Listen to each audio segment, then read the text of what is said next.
بسم الله والحمد لله والصلاة والسلام على رسول الله وعلى آله وصحبه ومن والاه የዛሬ ቆይታችን 23ኛውን ፕሮግራም ነው የምንመለከተው 50 ትክክለኛ ሐዲሶች ስለ ረመዳን ከሚለው ፕሮግራም ማለት ነው ያም ከአይሻ ረዲየላሁ ዐንሃ ወአርዳሃ እንደዘገበው አለች ምን አለች دخل علي النبي صلى الله عليه وسلم ذات يوم ከዕለታት አንድ ቀን ረሱል እኔ ጋር ገቡና فقال هل عندكم شيء የሆነ የሚበላ ነገር አለ እናንተ ጋር ብሎ ጠየቁን ይላሉ فقلنا لا የለም አዘጋጀንም አልናቸው فقال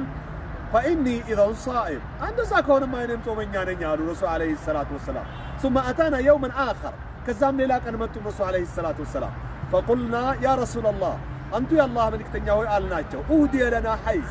ለኛ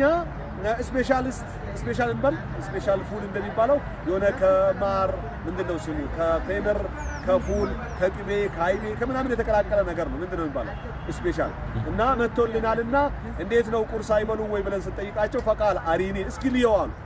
እንደው የሚያመረቅን ከሆነ አልጨክንም አይነት ነገር ነው فلقد اصبحت صائما ጾመኛ ሆኜ አንግቼ ነበር በንያዬ ግን የተባለው ስጦታ ለየት ያለ ከሆነ አልጨክንም እስኪ ልየዋሉ አዩት فأكل በሉ رواه مسلم